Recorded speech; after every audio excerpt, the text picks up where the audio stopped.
Oh God, here it comes. Oh, hot, hot, hot, hot. Hot, hot, hot, hot, hot, hot, hot, hot, hot.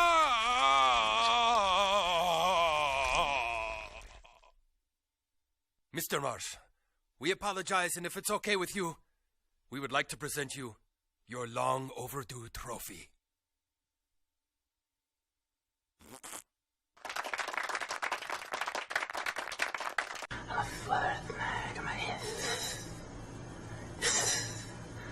Mag. Muscle Invasion Update. Scientists discover muscle things have come to wrestle. America's only hope, the Battling Belt and the wrestling ring. He moves left. He took one. Into the Battling Belt it goes. He's got another. Folks, this wrestling ring may save the world. One more to go. He's got him. It's Battling Belt. Oh, hard-knocking rockin' ring, Battling Belt, muscle figure packs each sold separately. New from Mattel. Can you save the world? The following program deals with a controversial subject. The theories expressed are not the only possible interpretation. The viewer is invited to make a judgment based on all available information.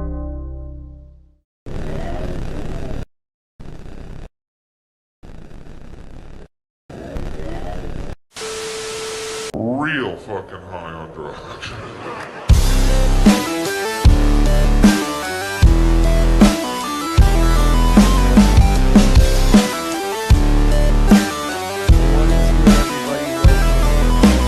Another Saturday night here on Modern Comic Mayhem. Yes, we are keeping a track of the score. Right now, ladies and gentlemen, we are top of the seventh, mid-seventh, top of the seventh, bottom of the seventh.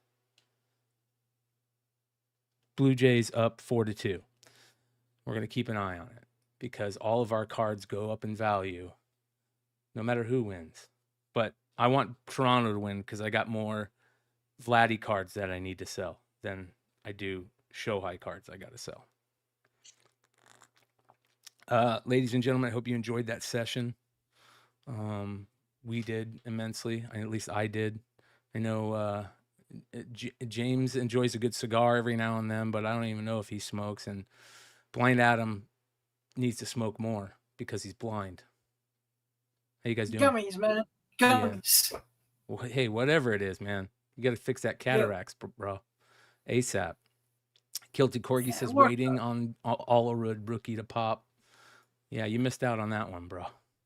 We should go through old Beckett magazines and look at the prices of, like, you know, these 10-cent cards these days. When they were hot. Like the Brady rookies, the first couple years he was in. And Yep. Yeah. Nobody cared about that. Nobody cared about that player. Not even the card companies. When they made his Panini auto, they only did like 20 copies of it because they're like, who cares? They short print. See, Panini back in the day used to do cool shit. They would short print the rookie autos every once in a while. And when I say short print, I mean like there's only 20 of them. There's not a special one that's stamped out of 20. There's only 20 rookie cards of that player from that set. And that was one of the Brady's. It was like, I don't know, 79 or something like that. So, you know what I mean? Shout out to Heiko in, I hope I'm saying that right, bro. Hiko? I'm guessing it's Hiko in, I believe, Germany. So thanks for hanging with us, brother. He's actually got a really nice package heading out to him. He's got a Beyond Wednesdays signed Grommet 7, which is pretty sweet. And I think he got some of the Harley Quinn, Elvira, Sveta books. So, nice. Yeah, shout out to everybody that ordered those. Everybody should get theirs within the next couple of days if you haven't gotten them already. By Monday morning, they'll all have been out, other than the medals.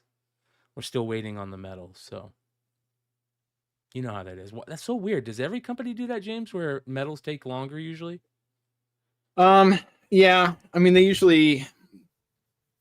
Yeah. I mean, if they're well enough ahead on stuff, You can see them around the same time, but more often than not, the metal printers are a couple weeks backed up. And then they got to wait for the books. So unless it's a publisher that's getting their books done 3 weeks before distribution, metals will always be delayed. Yeah. So a bunch of crazy things going on tonight. Obviously, we've got the World Series, Game 7. It's kind of crazy. Can we have another situation? Me and my dad and my brother were talking last night about the probably one of the greatest things to ever happen in baseball was Joe Carter's home run back in 93 or 92? I can't remember. But something like bottom of the ninth, full count, you're down 2 and there's 3, you're the go-ahead run, and you hit a home run off of the baddest pitcher in baseball, Mitch Williams at the time. Yeah. That was fucking crazy. So let's see if we can get another one of those tonight. If it's flipped and Shohei does that, I think we just go ahead and say that Shohei is godlike. You know what I mean? It's over at that point. If he comes in and wins it for him with a 3-run shot in the bottom of the ninth, forget about it. Over. By the way, bottom of the 7th, you guys, 2 outs and nobody on for who knows. Maybe it's going into the top of the 8th now. So we're getting close to that. I was telling the guys I picked up. I bitched so much about cards the other night that I walked past the card area and had to get a box of basketball cards. So we might jump into those at some point tonight. But Ed Haskell says Shohei over Ruth. I agree. I think that Shohei Ohtani is probably the greatest baseball player to ever play the game. And that means just like strength, sports sciences, condition. I think he already hurt himself, so he's already gone through his problems with hurting himself. He was out his second year, I think, the whole year. I think it's like the Connor McDavid thing. Wayne Gretzky is the great one. There will never be somebody like Wayne Gretzky that did more for a sport like Wayne Gretzky. It's like Jordan did for basketball, Wayne Gretzky did for hockey, Babe Ruth did for baseball, okay? But there's players that are better than him. Connor McDavid is 1,000 times better than Wayne Gretzky was. Shohei Ohtani's 1,000 times better than Babe Ruth was. Wemby might end up being the greatest basketball player, but I don't know. Maybe Jordan's the only one that's still the GOAT. Yeah. Maybe him and Kobe, right? I don't think LeBron's the GOAT. I think LeBron. No, definitely not. Yeah. He doesn't have a postseason pedigree.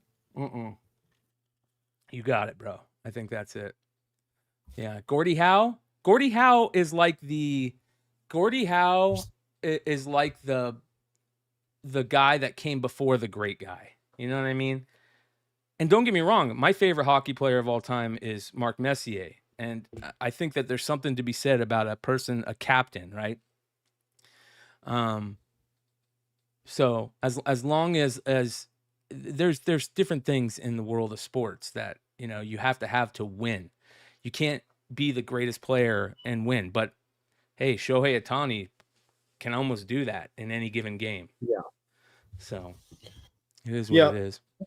He's every other baseball player's favorite baseball player. Yes. So that's enough right there. You know what I mean? That says all I have to say. Yeah. Amen. Back to comics. Very interesting stuff going on, like I said, in the world of live content tonight. We also have the Comic Book Community Awards going on tonight, so I'm sure Drama Alert will be about that as well. So we'll have fascinating. We'll have to get into that. But very interesting. Where are we at right now? I'm still keeping mine. Bottom of the 7th, 1 on. I got bottom of the 7th. End of the 7th. End of the 7th? Yeah. There we go. Well, you keep me updated because we're getting close. We're getting really close to where we I'll need keep to be. peeking over at it. All right, so I don't know if you guys remember this story, but the other night I swore that I opened a PSA magazine, the Juan Soto Garbage Pail Kid one. And I just opened this straight from the fucking mail, you guys. I shit you not. You saw me just open it, right? I didn't have one of these because they hadn't shipped it yet. You guys are going to trip about this. I can't believe this. This just happened. Holy shit. All right. The fucking Juan Soto. How rare is it to get these variants of PSA? I just opened that. Yeah. This story was going to be about me being so stoned that I thought I had opened the Juan Soto, and I was going to open the Atom Bomb and be like, bro, that just fucking happened. So Which one of those is the rarer, the Juan Soto or the Atom Bomb? the ones. What the fuck? They're all Juan What? Soto, bro. They're all Juan Soto. They're all Juan Soto. Where's the Atom Bomb? I want the Atom Bomb. Really? Is the Atom Bomb the special one? And Dennis No, got you the wanted Atom the Juan Bomb? Soto. You got the Juan Soto. I know, bro. I know. Look at that. That's so cool. God damn. That was a roller coaster of like 2 minutes in the world of my stoned head, bro. I went from being like, I'm going to make fun of myself here for about 5 minutes because I didn't actually get the Juan Soto. And I'm going to open the Atom Bomb and everybody's going to call me a stoner.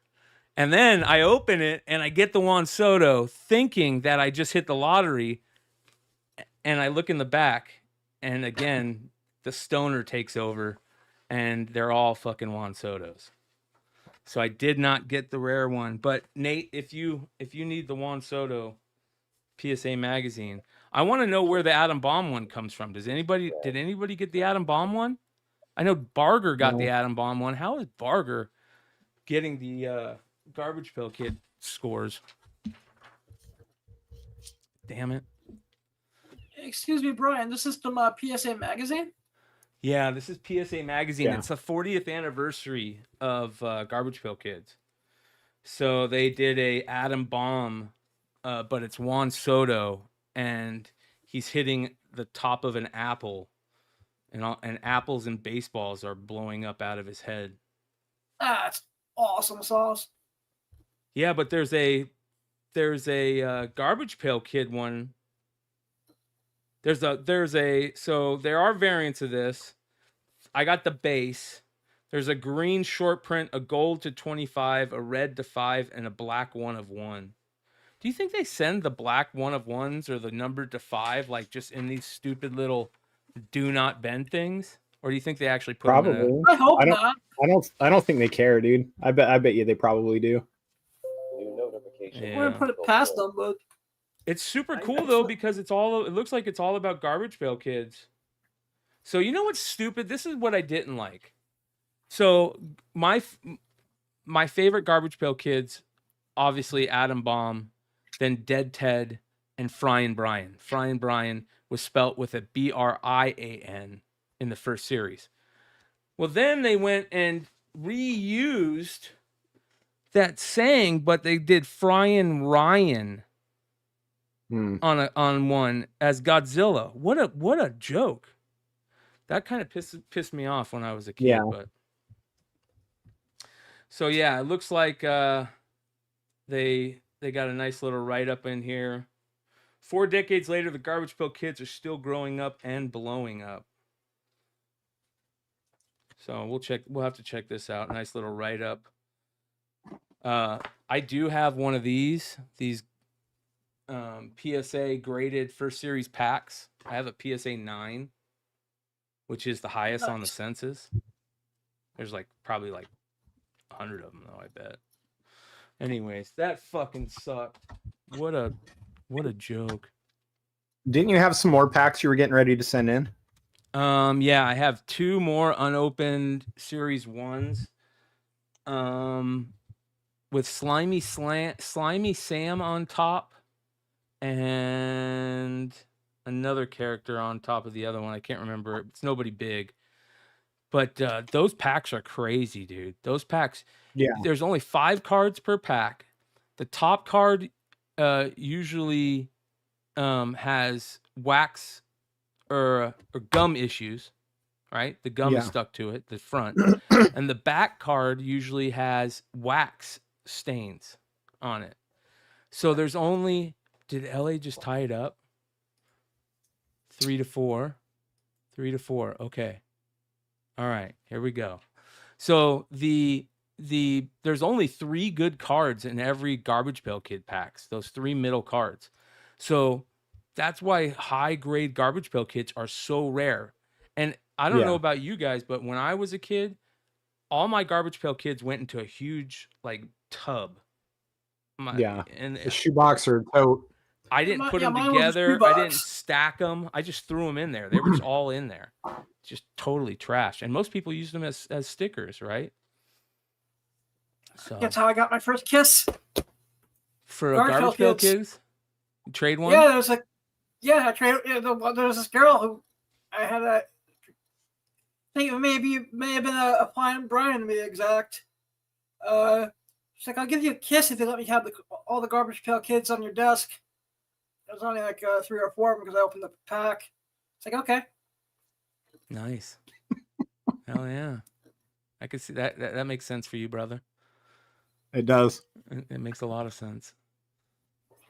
So, top of the 8th, 2 outs. 2 outs. Yeah. Whew.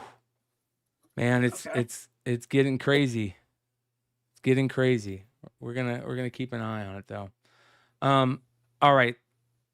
Before we get into Drama Alert, I'll wait till the end of the game. Well, let me see here. Hold on here. Like I said, it's a crazy night. Happy post-Halloween. The post-Halloween come down is real. Yeah. Right?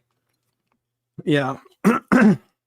It doesn't change until about a week before Thanksgiving. And then that week before Thanksgiving till New Year's is the best time of the year.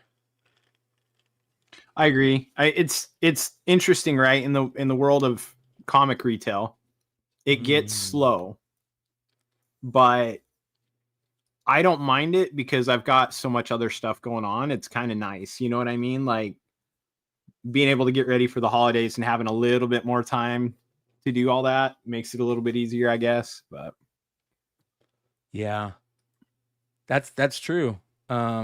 We talked about this on the industry show. The fourth quarter is usually tough for comic sales. But you know what's interesting is that a lot of retailers or not retailers, I should say, brick and mortar shop owners are becoming so diversified that they don't just rely on comics anymore. Yeah. They become the toy stores in November and December. Yes. Because one of the LCSs I had back in Salt Lake, it was like that. They always did. Black Friday was always one of their biggest days of the year. They always did giveaways. You couldn't walk into their store on Black Friday. There's 100 people crammed in it. They positioned themselves. They were in a mall just like Dennis. They are in a mall. So like it was perfect for them. Like they never had that come down over the holiday season. It was always great for them. So, but for online retail, it's a little bit different. It's a little harder to be more diversified, I guess I should say, because if you had the right staff, you could do it. But I feel like independent websites aren't really where people are buying toys for their kids. They're going, if they're buying online, they're buying them off Amazon. You know what I mean? It's a little bit. I mean, I do well with toys on eBay during the holiday season. Yeah, the eBay too. You know, eBay and Amazon are where it's at. So, shout out to my boy Namesh. I'll do a little bit more street vending in the city too. Shout out to Namesh who just gifted 20 memberships. Thank you, brother. Appreciate you.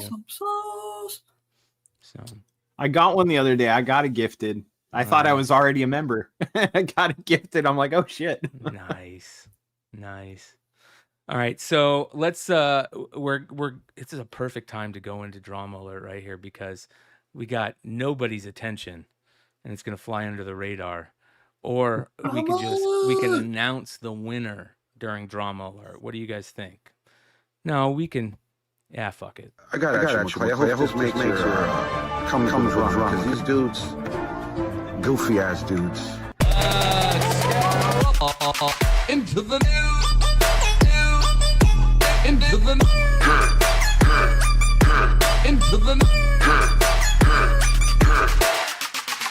But let's get down to business. All right. Yeah, you guys know how it works. We gotta drop the drama early. All right. So bottom line, the story that will probably be on a lot of comic book community shows, right? There is a comic book community award that has been given out for the past, I don't know, 4 years. I think they've been going 3 years. And it is such a great drama farm. It is like, all you have to do is like, you don't even have to seed this. They seed it for you.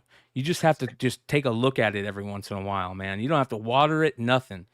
It is like it is like low cow central without having low cows. It is the low cow. It is really easy if you're a drama show to just wait for this to pop up, and then you don't have to do any work on Drama Alert that week, because there is always drama associated with the Comic Book Community Awards show, and I don't know what it is. I can't figure it out. It was very interesting. I watched a little bit of this year. Shout out to my boy Bleak. Shout out to Matt. Shout out to, there was a couple of shows that won that, I'm friends with those guys, or I like those guys. I enjoy their shows. I'll check them out every once in a while. There's some of the ones that I watch. But for the most part, it was a lot of, I don't even know what. It is very community based, and what I mean by that is it feels like if I was a show and I told my whole live chat every week, hey, go click this and hit this button every week for me, and that is the winner. What are they, porn stars all of a sudden? No. Vote for me. No, I don't think so. I think for me. I think it's just That's very exactly community. what it reminds me of. I think it's just very community based. I think that's the thing. You know what I mean? And it's gonna look like sour grapes no matter what I say, because I don't even think I was nominated. So it's very interesting. But here's my problem with the community awards. It still feels like there's this taint to it. There's this weird taint to it. I think they tried to even make another joke about the taco thing again. There's just this really weird smell about it, and I don't know how you get rid of that smell without taking it out of that Bryan LCS guy's world set. Maybe having somebody else come up with it, but it's very interesting. And I think that there is always going to be drama associated with it, because we can't have anything good as in the comic book community world. We always got to have some type of issue, and yeah, we're going to find something out for some reason to bitch about something. So I don't know, how do you fix this? Do you base it on things other than votes? Do you have to have a group of people? You know what it should? This is what it should morph into in all reality. And then it wouldn't be the Comic Book Community Awards. So, just throw that out there. But there should be see, I'm just thinking about this. I'm super stoned, and this is going through my head as we speak. But there should be a group of voters that say, hey, these are the shows out there that are doing good. But then it wouldn't be the Comic Book Community Awards. And yeah. And for the most part, I just use it to farm drama. So I don't know if it matters that much other than that to me. But excuse me. Honestly, I don't pay enough attention to this type of stuff to really where it affects me that much. Yeah. And it's not the as someone who's about 60% in the comic book YouTube community, it's not the award I'd even be chasing. So I guess maybe at first I should pay more attention to it. Now that I say all this bad stuff about it, I do want to say some good stuff about it. So, are they still live?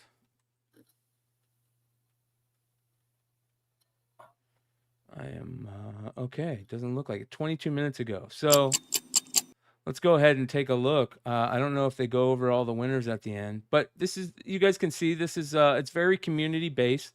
They have all their winners come up, and if they want to take awards, or talk about it, they can talk about it.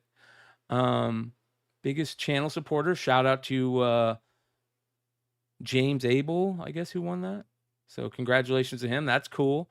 Most engaging host. What? Are you kidding me? No offense. This guy. Oh, okay. These are just the nominations. The nominees, yeah. All right. Who's the most? Cliff on Comics. Cliff on Comics is the most engaging host, maybe? I don't know. That's kind of cool that all his buddies come out for him. That's actually kind of cool. Yeah. Anyways, this is more about, congrats to Matt. This is more about the community aspect. And I think that that's super cool. I think it's hard to build around a community award show and not have people bitch about not being on the awards. So they're still doing a good job. And here's the biggest thing. I give so much respect to the two guys that hosted it this year. These two guys, Nate from Haul Yeah and Eric from SideQuest. Congratulations on taking a job that probably nobody wanted and working through it, because that is super, super tough. Last year was the site of one of the biggest community drama moments for Drama Alert, that we farmed laughs off of. So they actually did something that probably nobody else would have done other than them. So congratulations on that. But that being said, I think for the most part, it went off without a hitch, maybe just a tiny bit of a hitch. They kind of made a joke again about the comic about tacos, and they did have a dude on there in like full battle gear, including a rifle, which I don't know if that's a good idea just for YouTube stuff, but yeah, good on them. I bet you that wasn't the comic drama alert that you guys were thinking when I started talking about the comic book community awards show. Definitely not. No, definitely not. No. Did you guys hear about this? DC has officially decided to cancel all Bryan Bendis Batman Deluxe hardcover reprints. No one knows why. Bryan is currently working for Marvel. Well, that's the reason why, Bleeding Cool. Yeah. Because he said, fuck off, I'm going to Marvel. So they said, okay, we're going to cancel all your shit. Yeah, they got hurt feelings. So. Yeah. Which is kind of funny because, let's be honest, Brian Michael Bendis isn't the best writer anymore, and Marvel is terrible right now. Yeah. Like, yeah, you can't quit. You're fired. Yeah, exactly, Derek. I just hope the rumor I'm hearing isn't 100% true yet that he's going to be going back to writing Daredevil. Which, I don't know. I don't know how I feel about that, because his original run from that Marvel Knights series is like a classic. I just think it's going to have, if he goes back and it sucks, it's going to have that Frank Miller effect where it's going to shit on the legacy that he built. Yeah. His legacy has already been shit on, I think. I don't know if he's put out, has there been anything that Brian Michael Bendis has put out in the last 10 years that's been decent? The last thing I read from him on a regular basis was that piss poor STD ridden Superman run he did. Yeah. Yeah, I can't think of anything. Zabit says that his Batman book was actually good, so much better than his Superman. Well, I don't know if being better than his Superman book makes it good. Yeah, that's not. Yeah. Yeah. Yeah, here's DZ says, I remember Bryan leaving Marvel when C.B. Cebulski was announced editor-in-chief. Yeah. Well, I don't it's going to be interesting with CB being back there if there was anything between them. Maybe they're in such a bad place that they're like, we just got to fix it. Bring somebody over. Anybody that will come over, just bring them over. Yeah. And maybe Brian Michael Bendis. They do need to fix it. So whatever. Maybe there's throwing shit at a wall, I guess. It feels like they've been doing that for a while now over at Marvel. Just throwing shit at the wall and seeing what sticks. And... It was Bendis that ruined the John Kent stuff, right? And the Damian stuff. Yeah, that changed everything. Yeah, the Super Son stuff is when he made Superboy older. Like made him do a teenager's one that started getting really fucked up. Yep, ruined a wholesome, awesome, cool character. Absolutely ruined him. Yeah. Yeah, that's interesting, right? Does it outsell the competition, though, Zabit? I don't think so. I think Absolute series outsell everything right now in comics, other than when Mark Spears puts out a blind bag. Yeah. Hey. Shout out to Mark. Really? Yeah. All of Brian's bags are blind, or Adam's bags are blind. Yeah. Yeah. That's what I call condoms, but that's another story. I'm gonna behave because I don't want to scare up like the 4 female people we have in the chat. 4 female people. Yeah, thank you, brother. I appreciate that. I appreciate. So I noticed the last couple weeks we're getting a lot more females in the chat, so I'm trying to behave. Did you guys? I talked about this on Industry Show about the PSA bullshit. Did you guys hear about this? About this PSA? The guy at PSA basically saying that speculation is going to destroy everything. And what? Yeah. Did you guys hear this? Let me read it again. No. Everything. So this is Jason Masura, the president at Upper Deck. He says, everything speculative is up right now. The stock market, Bitcoin, trading cards, and it's pricing some collectors out. Here's what data shows. 50% of consumer spending in the U.S. is coming from 10% of the population. Rich people are carrying the market, not just in cards, but across every category.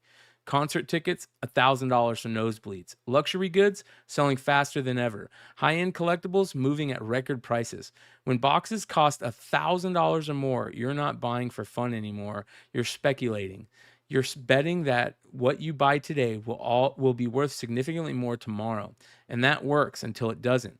Sports cards have always had speculation built in. You collect a rookie hoping they become a Hall of Famer, but that's what's happening. But what's happening now is different in scale. And when markets become this speculative, they become fragile. I'm not saying the sky is falling. I'm saying we need to be honest about what's happening. This isn't sustainable growth driven by collectors who love the hobby. This is wealth concentration driving prices that most people can't participate in. And if that money suddenly moves elsewhere to bet on something else, we all feel it. It's a great conversation. I know Swag and his crew of his new show over there did a thing saying, is this for collecting for rich people? And I'm sure it was probably based on this. We had a good conversation about it on the Industry Show. But I think that in our hobby, I feel that changing. I feel that more people are going from grading and high prices back to buying raw books, collecting. I think it's changing in the world of comics. And I would love to know what you guys think, especially people in the live chat. But I feel that, at least from most people that I sell to, raw books are selling better than graded books. I would sell more raw books than I would graded books on my sales. When I talk to local comic shops, they're selling more raw books than graded books. And some of the graded books, not some, the vast majority of graded books are down in price so much it's unreal, like ridiculous. So what are your thoughts, James? I think it's more well-rounded right now than it has been in the past. I don't know that I see the shifts like maybe you've seen it. But I definitely think it's more well-rounded. I think before I had no problem selling higher priced books in that mid-range book tier. But now it's definitely more, I don't know. I guess it has shifted like you're saying.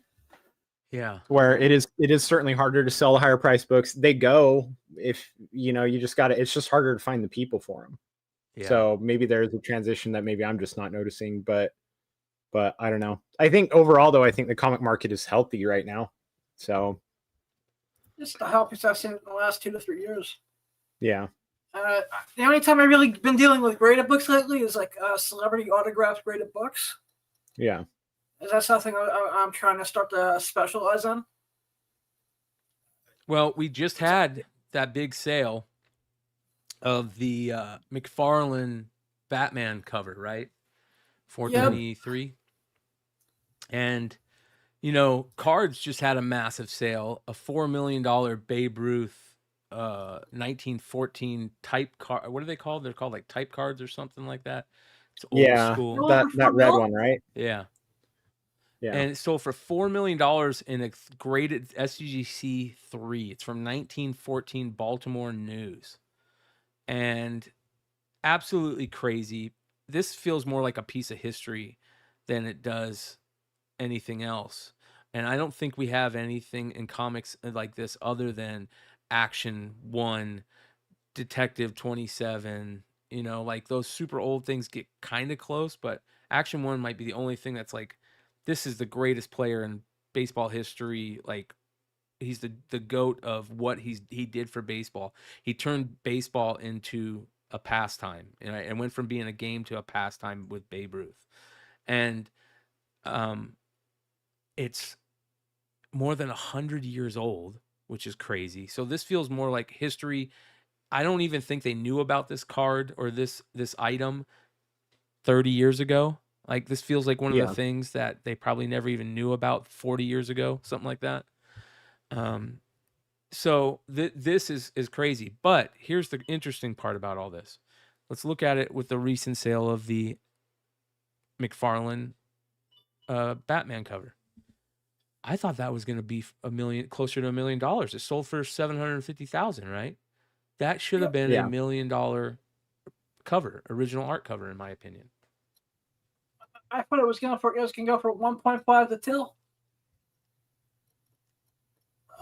I mean, I agree. I thought it was going to hit 7 figures, but I mean, it's one of those things. Like, I think the increase in the comic art side is still such a new thing that 750 is still a killer. I mean, that's killer.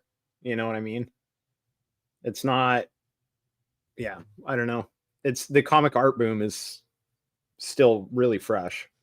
Yeah. Do you think it hasn't even hit its peak yet, or it's just still in its infancy, where people who want to get in can still find great pieces at great prices that they want to hang in galleries and whatnot? Yeah, you can still buy really good interiors for under $100.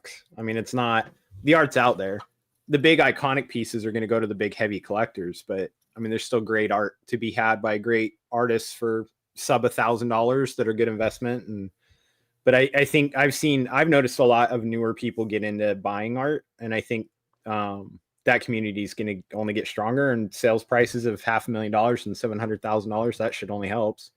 Well, you know what I think hurts the card world even more is dumb shit like this.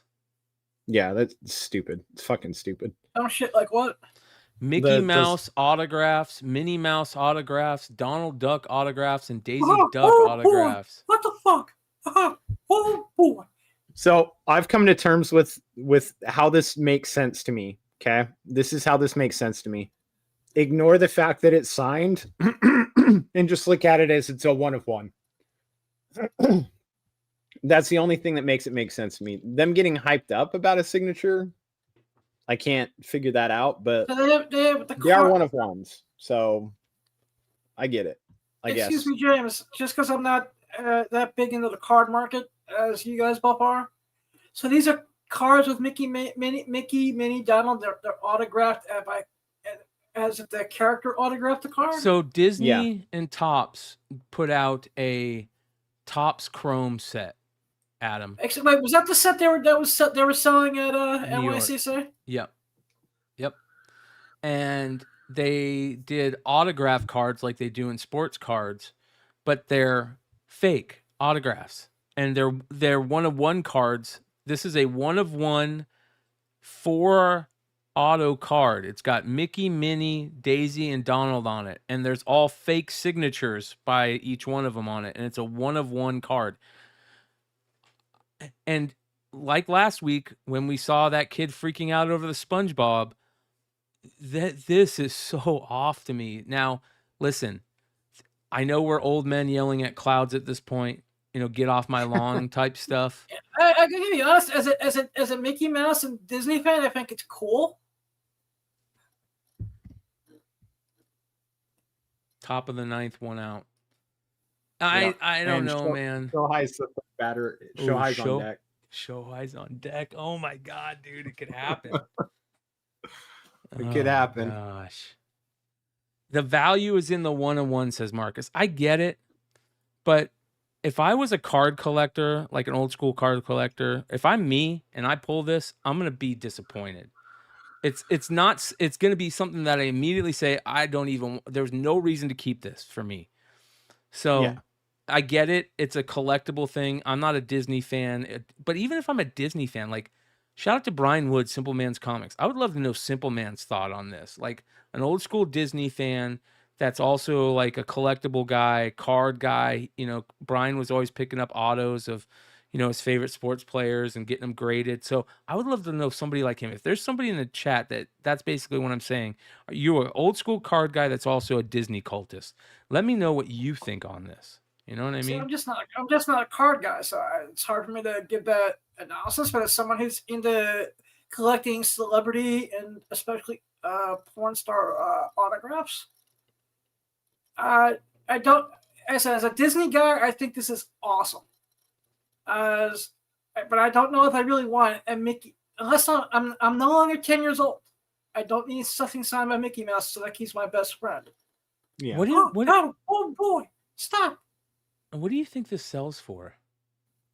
It's going to be thousands. Disney people are nuts with that stuff. It'll sell for thousands and thousands.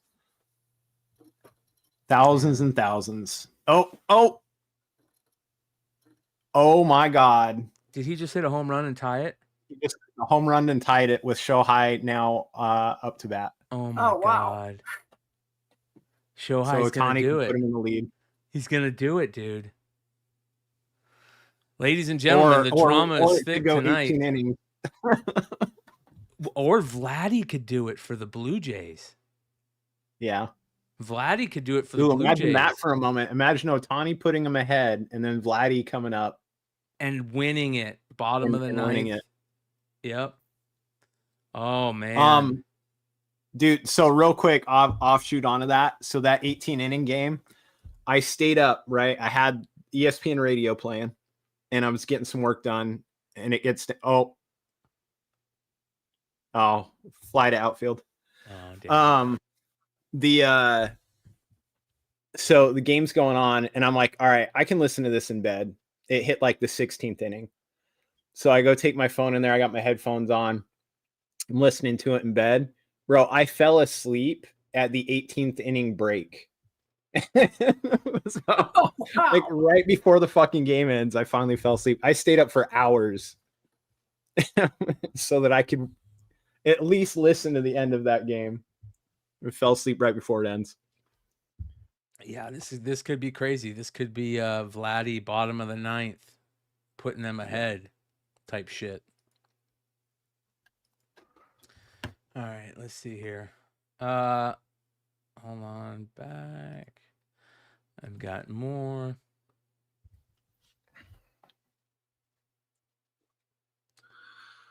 All right, where is it?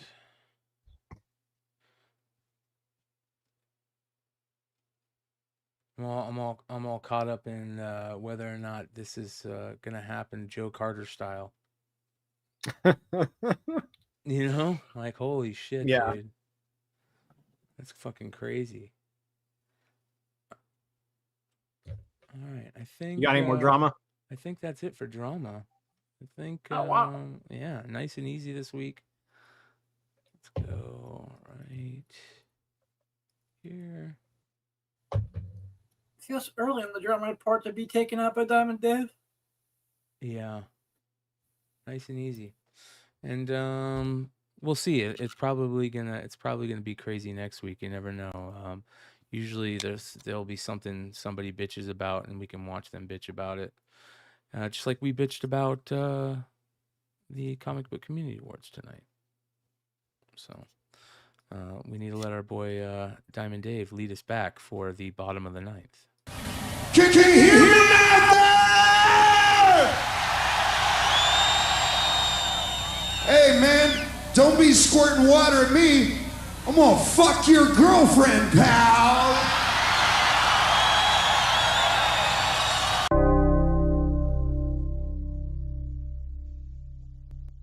All right, so Vladdy is leading off the bottom of the ninth, which means that that dream cannot happen. Who's up after Vladdy? So Vladdy gets on, maybe. No, it can because they're tied up. If he hits a home run, it's a walk-off. Oh, yeah, bro. Wow, dude. Wow, it can happen. He leads off. You're right. Great fucking point, dude. Oh, my gosh, man. Well, who's up right now? Will Smith. So they gotta get him out. You just gotta make sure. No, that it's Vladdy's up right now. off. Okay. Yeah, Vladdy, Bichette, and then Barter. Oh my gosh, man, this is fucking cool. This is really cool. There's got to be a place for us to watch this, right? Hold on, I got it. I'll bring it up. I'm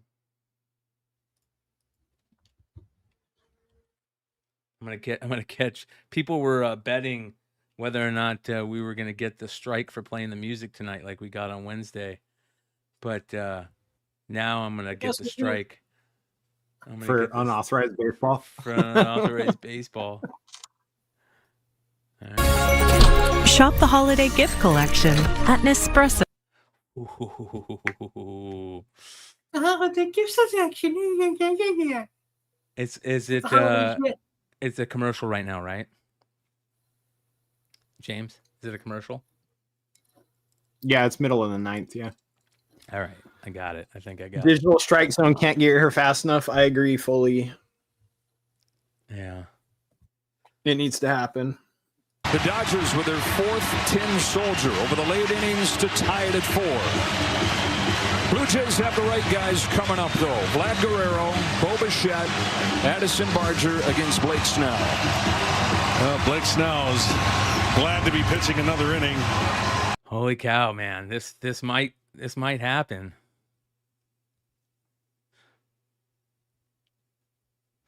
McClay has a lawyer on retainer. Vinny. Comic book break. Yeah. Last time they won a game, Kirk Gibson's walk-off 1988 against the A's. But Blake Snell's job still to prevent run. MLB copyright expired 10/31 FYI. Really? So we can play it? And now the Dodgers have tied it. Now the Jays try to win it. Keep it muted.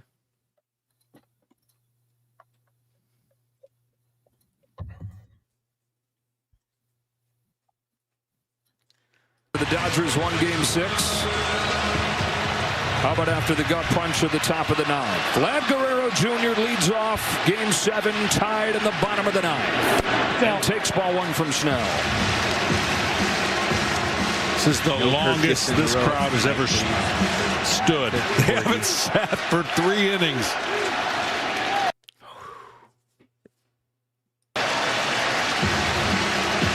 Been waiting 32 years.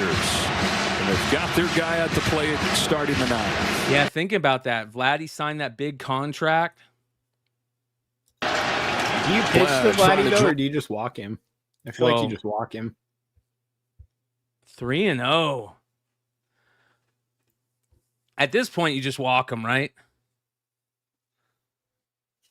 All right, here we go. The only walk-off home run in Game 7, 1960. High drive to center field. Are you kidding me? No! So He's got room. He just missed. Oh, my God, bro. Oh, my God, did that just happen? That almost happened. That almost happened, dude.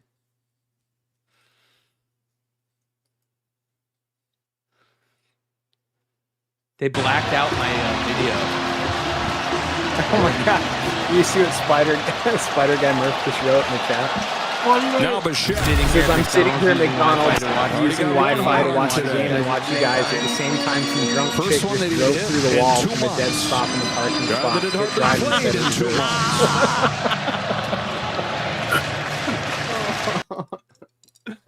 Oh, getting all the entertainment tonight. Dude, bro, that was so close.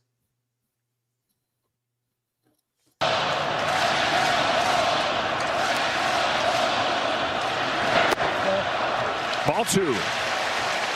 This is going to go 19 innings again.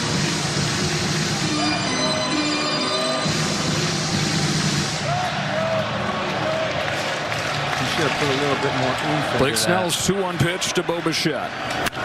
Line drive left field. That's down for a base hit. Hernandez is playing very deep, no doubles defense, and he figured they're going to run for Bichette as he represents the winning run. Oh, this is a big deal. Oh, my gosh.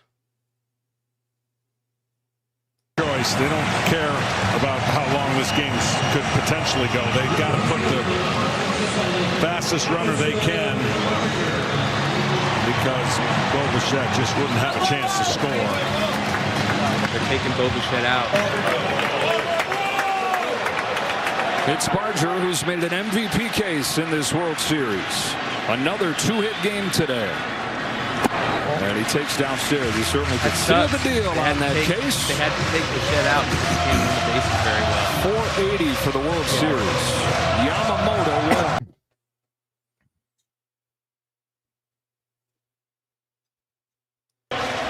Winning run at first, 1 gone, bottom of the 9th. Watch out. 2-0 on Barger.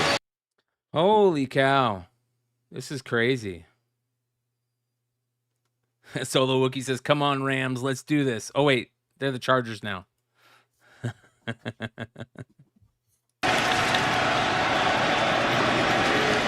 says, I like this guy's name. Breaking pitch curves in, strike 1. Could you imagine being at this game? I can, because I was at Game 6 of the Suns Bulls when Paxson hit the shot, and it broke my heart. So I hope Toronto wins. I feel bad for everybody there. Barger takes strike 2.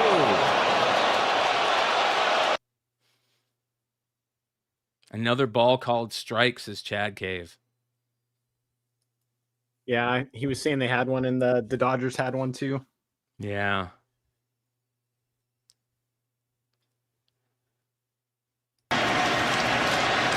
Short lead for Connor Falefa. Here comes Snell. Wow, I don't know how he got to that pitch. It looked like it was almost going to hit him. My goodness.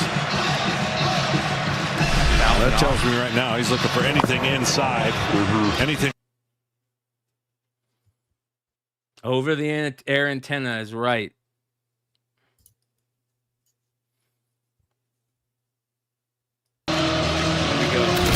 Man, that's hard to do. I like Will Smith. He's a great catcher. He's a great defensive catcher. going to end the night having caught more innings in a World Series than anybody ever, surpassing Washington's muddy rule back in 1924. I use YouTube TV too. Funhouse. I love YouTube. 101 years later, Will Smith with that 18 inning. You guys use that? The YouTube TV drama shit with Disney. You can do a family thing where, like, you pay like $40 a month for it or whatever, and then your whole like 5 or 6 people can use it.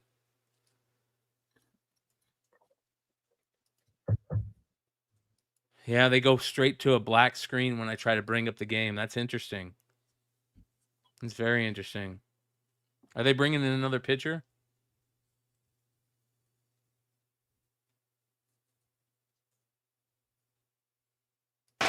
Jays have a runner at first and 1 out. Snell to Barger, a 2-2.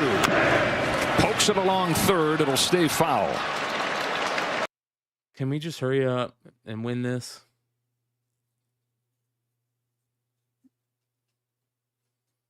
Snell 2-2. All right.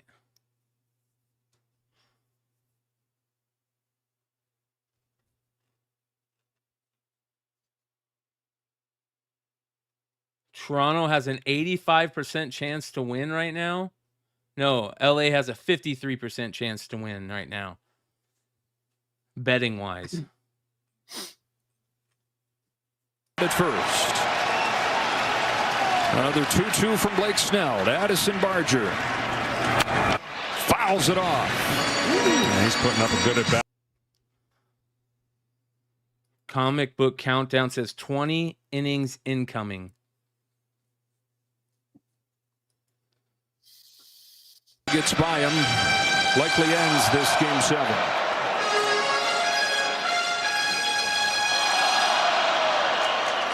Pretty good arms in the corners. Tommy Edman in center. Average arm, although it's played big in this World Series. Another 2-2 from Snell. Barger. Jacks, and the count goes full. Kirk is on deck. Spider Guy Murph says, and now finally here come the cops. That only took them 7 minutes. That's interesting considering I live in this town where they're usually here faster than that. That's crazy, dude.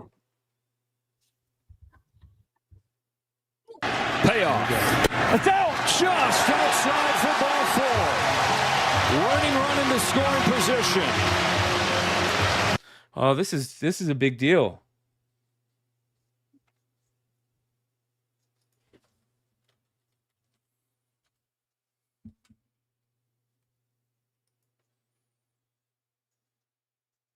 You gonna watch YouTube on YouTube?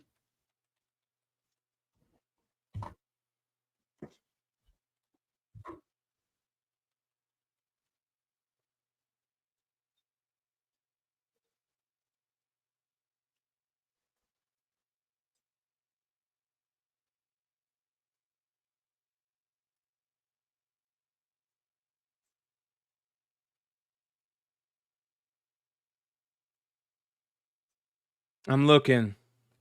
All right. Well, we'll wait till they get back from. We'll wait till they get back from commercial.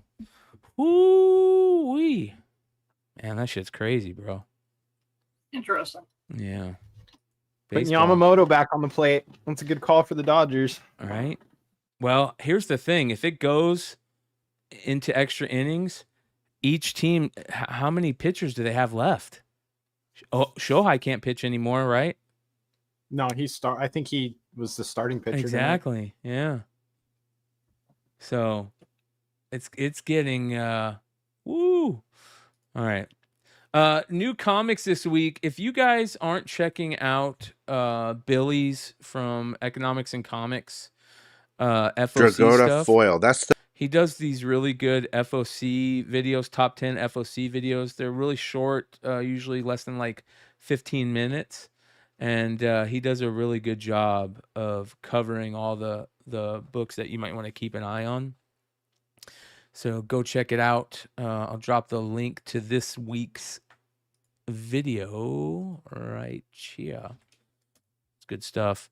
But there is a couple Nimesh, Bryan, don't pay market for the Will Jack mummy. I got a set for you. You're the best, brother. You're the best. Shout out to Nimesh. Hell yeah. Fucking A, man. He's a good dude. One of these is I have to pitch him my idea for bad idea. Yeah. No, that's Nimesh, not Dinesh. Namesh. My bad. All right. New comic books this week. There's all kinds of interesting stuff, but a couple I want to talk about. They have these nullified variants. Have you guys seen these? Kind of interesting. It's pretty cool, though. Yeah. I like that. This is Clayton Crane. Yeah. This one's not too bad. For Amazing Spider-Man number 17. So there you go. That's a good one. There's also, I like this. This is the Harley Quinn Raza variant, cover C. Her after battling and hungry as fuck, eating a pizza on the subway. That's pretty dope. Awesome. Yeah. That's really good. And then Universal Monsters, The Invisible Man, issue number 4. This is the 1 in 50 UV variant. That's badass. And I can't wait to see what it looks like UV-wise. Bases loaded, Bryan. All right, here we fucking go. Bases loaded. It got him, and they're loaded up with one away.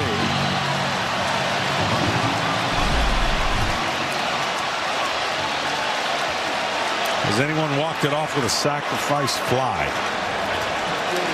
In 1912, the Red Sox did it against Christy Mathewson, the Hall of Famer. Dalton Varsho with the bases loaded and one away. A variety of ways to become a World Series hero for Varsho. And they're taking a look at this to make sure that it was a hit by pitch. It was. Fans saw that. Here we fucking go. A great view up on the video board there. And so up comes Varsho. All right. His impact has been with his defense. It's been a profound impact in this Game 7. Diving play that kept Teoscar Hernandez's ball back in the 4th inning from becoming a big hit. Don't fucking... It was just a sacrifice fly with his diving catch.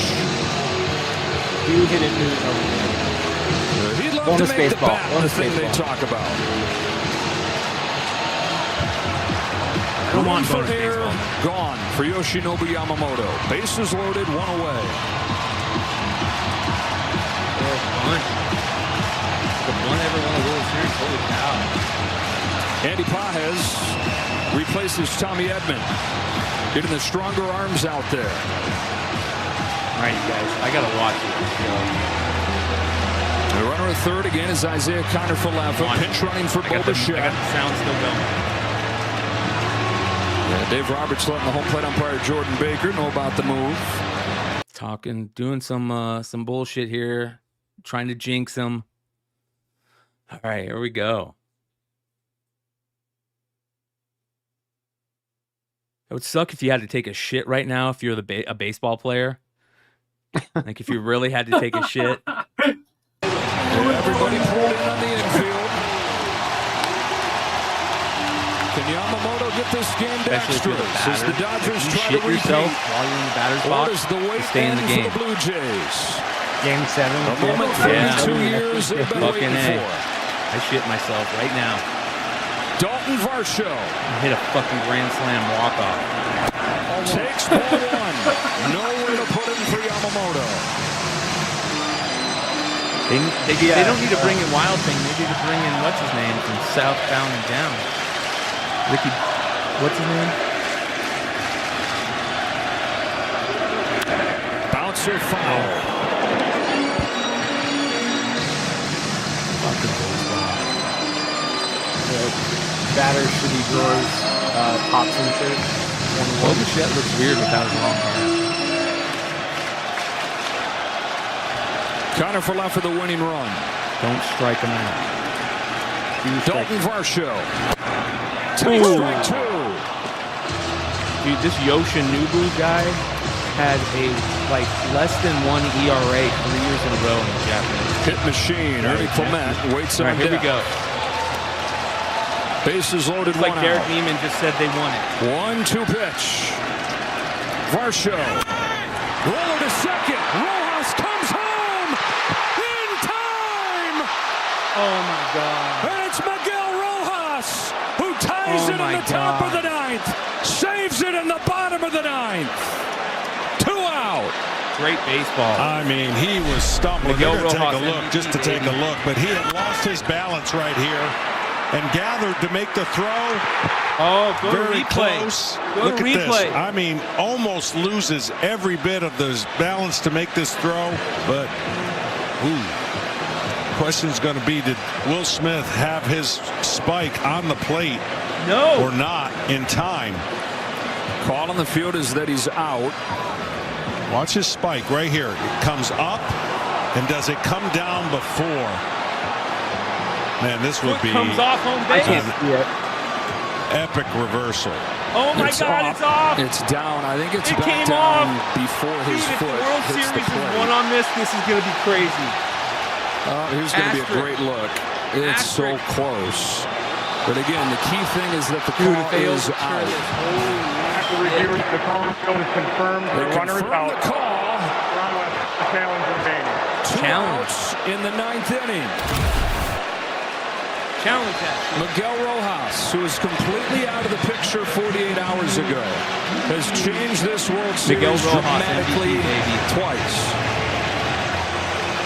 Ernie Clement has collected Unless Ernie more Clement hits in this does it. postseason than any 3 for hitter 4. in any postseason. If he can get one more, his name will live forever. Here we go, bottom of the ninth. Now Barger's the 2 winning out, run. bases loaded. We need a full count, you guys. Come on. Full count. Fly ball to left field. no. Hernandez on the run with Pajes over his head. Pajes runs him over, makes the catch, sends Game 7 to the 10th. Unreal. Incredible. Bonus baseball. Unfucking-believable. All right, we're done. I don't even want to know anymore. Back to comics. Okay. Back to comics. God Bonus damn it. baseball. God damn it. Oh. Absolute Batman continuing to kill. Number 13, second printing. Dragoda foil virgin variant. It's going to be a big book on FOC this week. That's a great cover. Does not look like Dragoda. Very un-Dragoda-like. All right? Yeah. In a good way. Yeah, in a good way. I agree. By the way, did you read Absolute Batman the annual? The annual, yeah. That was insane. Insane as in good or insane as in bad? I actually thought it was really well done. I liked it a lot. What about you, James? Did you check it out? I have not. I did not order any, and I have not made it to my comic shop. So I am going to probably have the opposite that most people think about. I thought it was fucking awful. And I was actually like thinking, okay, this is going to be a decent book, you know what I mean? But it was fucking bad, dude. Like really bad. And here's what I want to say by bad. The storytelling was really terrible. And I'm a big Daniel Warren Johnson fan, and the art felt off. It felt very hard to follow. And there's something that if you're going to do a story like that, right? A really social, hard-hitting story, like none of us like fucking bigots or racists or Nazis. So we don't have a problem when they get their comeuppance, right? But at the same time, like it felt forced. Like all you were doing here is just showing a bunch of Nazis getting their heads punched in, where you had a real chance with that father character. They tried to use that father character, but when the father character was like trying to save everybody and Batman continued to just crush skulls, it felt way off. It felt way off. I do admit that did feel a little much. Yeah. Like There were some really. points where I liked it, but it also felt like, oh, I was like, wait a minute, this is a little too violent for a DC book. Well, not only that, I don't care about the violence. I'm cool with the violence, but if you're trying to make a social point and with a very like, and you have this moment where Batman's thing has always been he doesn't kill people, right?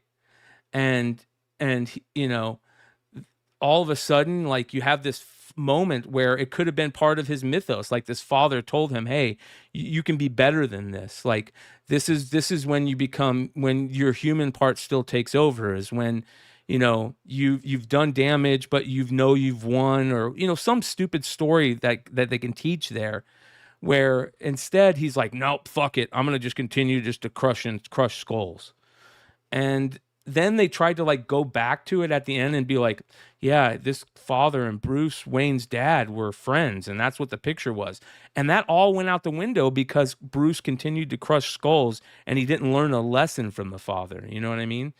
And then the second and third stories, the second story wasn't terrible, but it wasn't great. And the third story, I could not understand at all. It was so weird. And they tried to do this thing with like, it's like getting text messages and it was really rough. It was one of the worst comics I've ever read, I think. And I was looking forward to it. I'm a big Daniel Warren Johnson fan. So anyways, take that for what it's worth. I'll read it this week. Tell you what I thought. It's fucking rough, dude.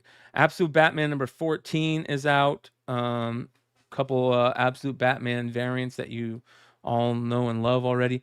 There is a Derek Chu variant, though, which is kind of interesting for their Harley Quinn. And I got to be honest here. This is a terrible fucking cover. Really bad. The proportions seem really off. They're off, yeah. Yeah. Man, that's a rough cover. And Derek Chu is a beast. So, again, two terrible things associated with Absolute Batman this week. Absolute Wonder Woman, and then he goes and does a great Absolute Wonder Woman cover. So, you know, like I said, he's a beast, but man, that Harley was rough. This is interesting. All new Spider-Gwen Ghost Spider number 5 on FOC, and it's got this interesting black cat or a cat cover. So there you guys go. I don't know if that's supposed to be the winter break variant. That's like their pumpkin spicy variants that they've done. By the way, there is a Dan Mora second or third printing variant that's coming out this week. That's pretty crazy. So be on the lookout for that. There's a Terry Dodson 1 in 25. There's a 1 in 100 Bermejo that you can get with the trade dress for way less. But Bermejo's not good at drawing women, I don't think. Faces, at least. I think his women's faces are kind of rough. This is an interesting cover. Stefano Caselli for Amazing Spider-Man 17. Pretty interesting suit there, that techno suit. She looks badass. Is that supposed to be, who is that, Gamora? I don't know who that is, but she looks badass. Sienkiewicz has got a Batman Green Arrow question cover that looks pretty dope, old school Sienkiewicz style. Foil too. Yeah, there is a foil for that. Yeah. Beauty number 2, Lupacino cover is fucking excellent. Look at this. Whew. Mama. Yeah. And a half. Nosferatu. Okay, this cover is pretty good. Conan Scourge of the Serpent number 3. That's fucking really good. Who did that one? This is Ashley Izanicki. Oh, Uzaniki. Yeah. That is beautiful. Holy cow. Fantastic. Drax Gal. It's got a another cover out. This is one of those Zenoscope artists that they've really done a good job running through some covers lately. Look at this cover. Holy moly. Elias Chatzudis.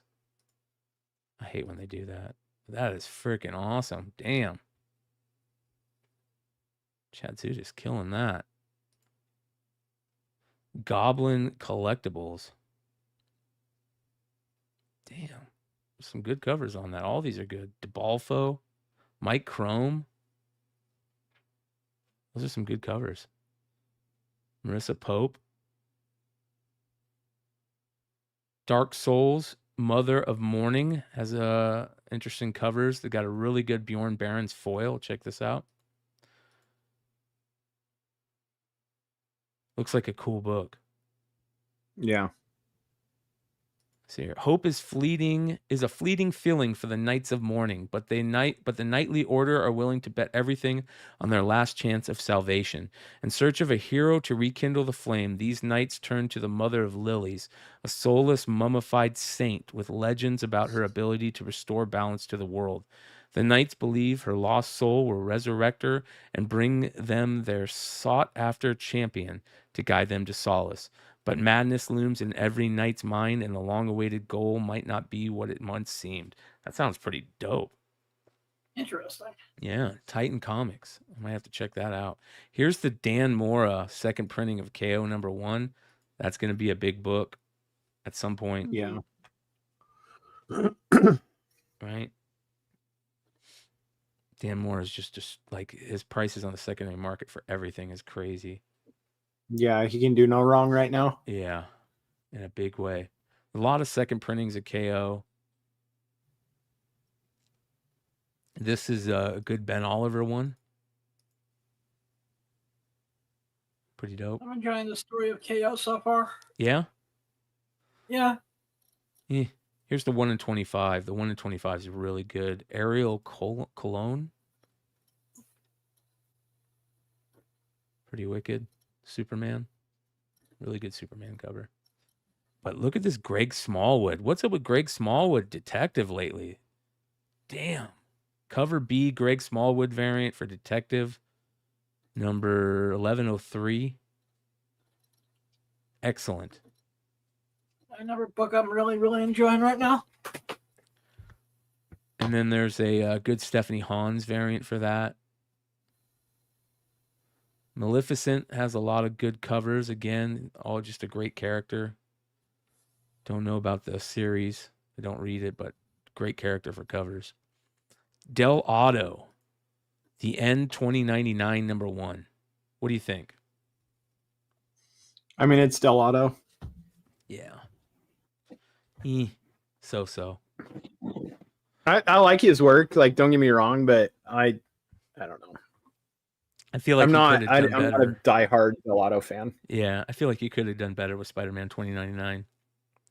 Yeah. By the way, Luca going on this week in Italy. Shout out to Rups Comics. I've been following him and Collecting with Durs because they're over there. I'm so jealous. I want to go to Luca so bad. So there is a Sakara variant for that. There is a Feral number 18 Youngblood variant, which is kind of cool by Tony. That was cool. Yeah. That is pretty sweet. Is that open order or is that an incentive? It's a open order cover D. So that's really cool. There is a black and white variant for it too.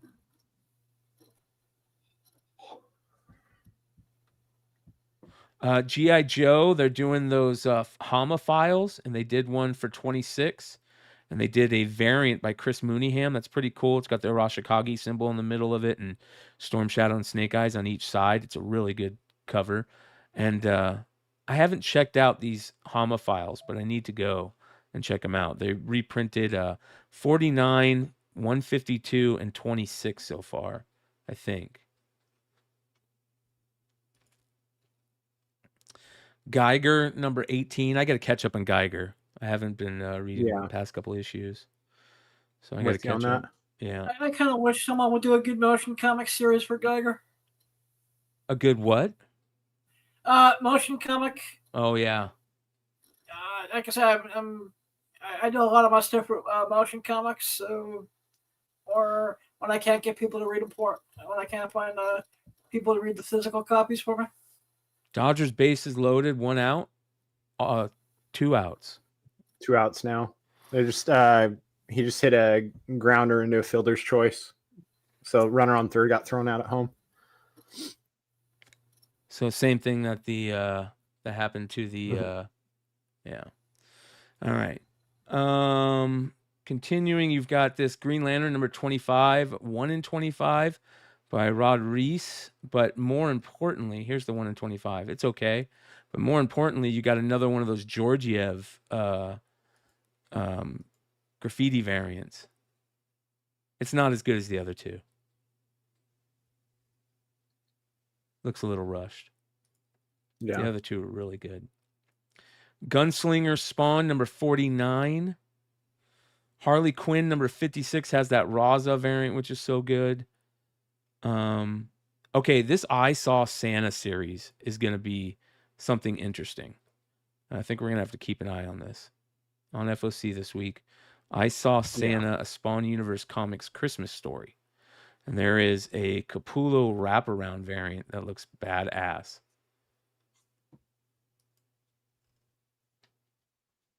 Here's the main cover. It's pretty dope. Eyeballs and the drink in on the plate with ears. Spawn is on the stairs. That's pretty wicked, right? Yeah. I Tyrant number 5. There is a Youngblood team up variant. They're doing these Youngblood team up variants, so be on the lookout for those.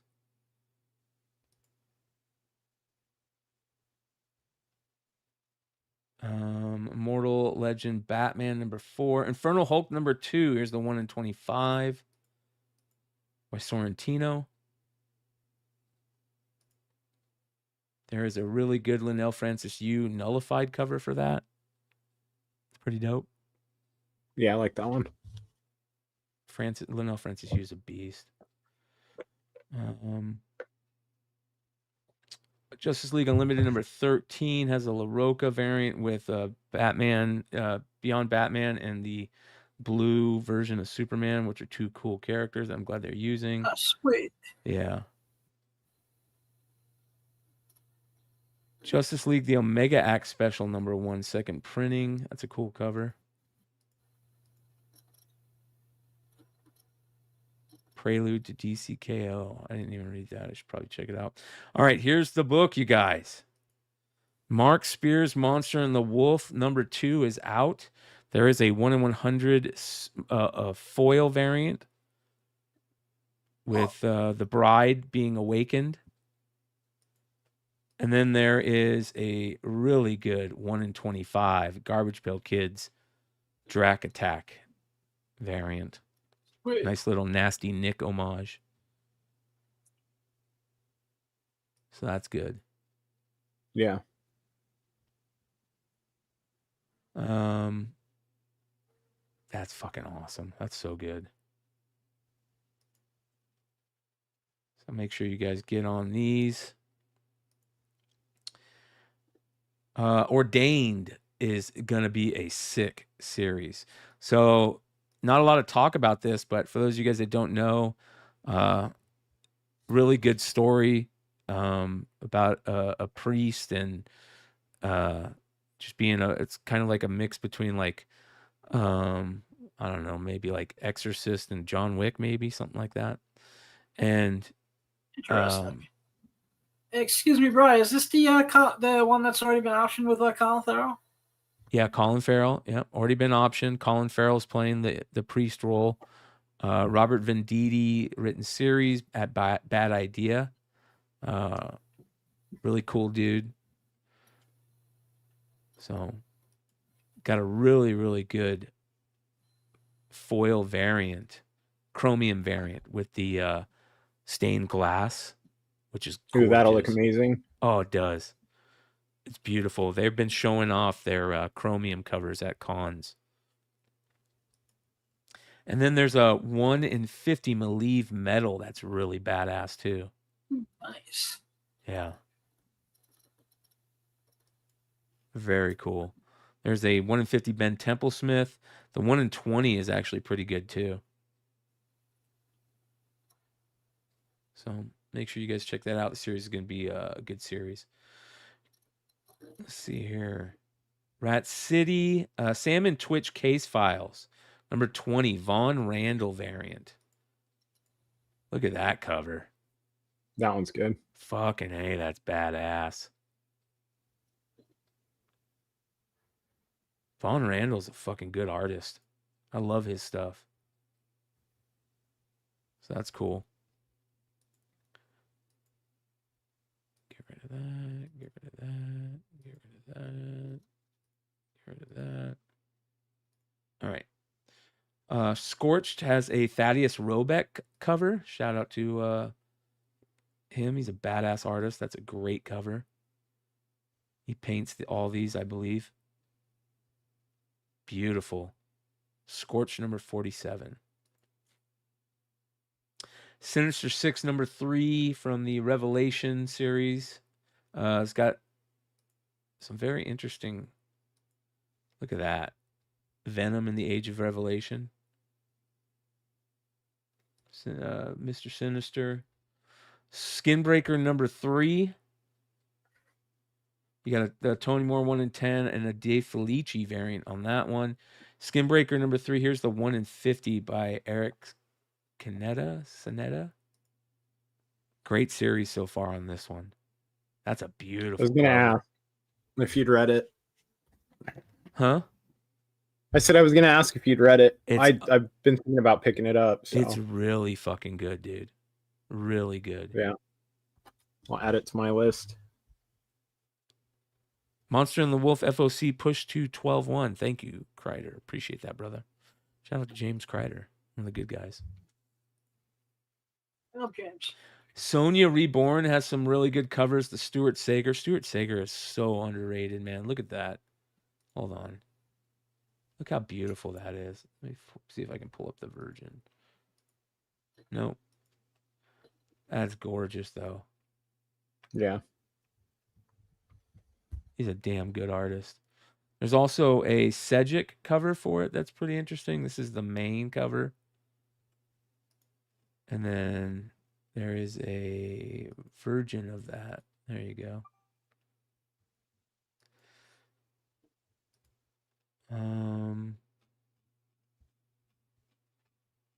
Next, Kiss Kiss has another cover coming out.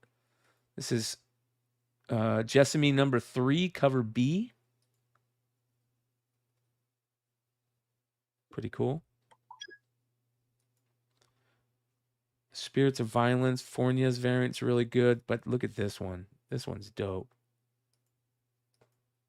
Carlos Fabian. Look at that. Mm-hmm. That is a fucking great cover. Yeah. It's got all the different versions of Ghost Rider. Beautiful.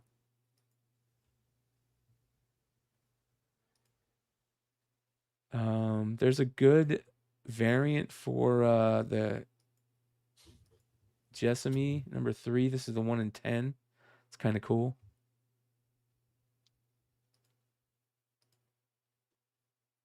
And then there's a Francavilla Star Trek variant, 1 in 15 for all you nerds out there. Nerds. Call us names. They call us nerds. It's a good cover though. Francavilla is so good. Really fucking good.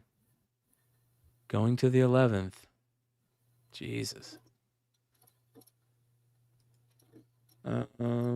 Invincible Man has so many good covers, it's unreal. But we'll get to that in a second.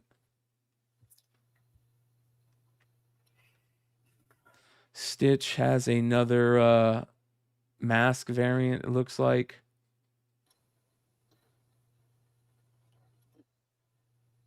Superman number 32 has a Q cover. Did you see this? Look at this. No. Oh my God. All right. Jesus. Who is that? That's wicked. Is that Grail? I don't know who that character is, but that's badass. I don't know.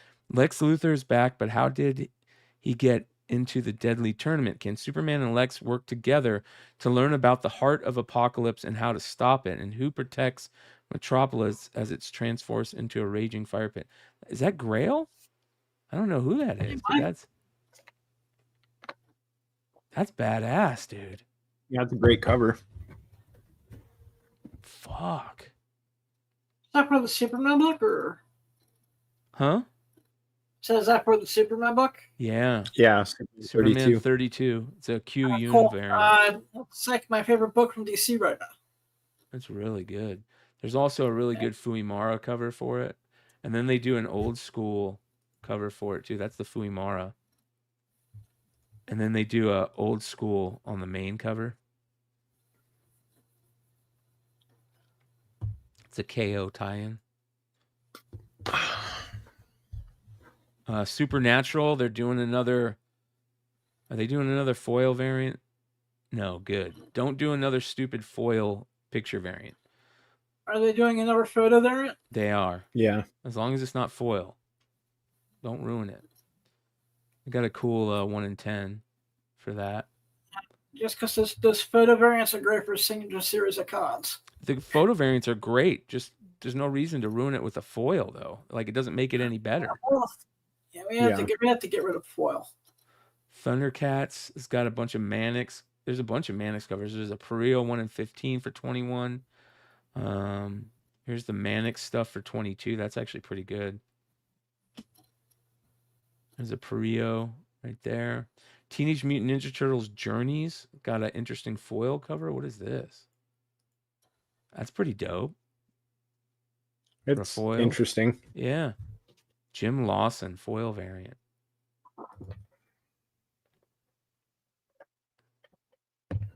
Kari. They're bringing her back. Is that her? Maybe not. I don't know who that is. Is that Shadow Jones? Who knows? Trinity, Daughter of Wonder Woman, has a Corgi variant, which is kind of cool.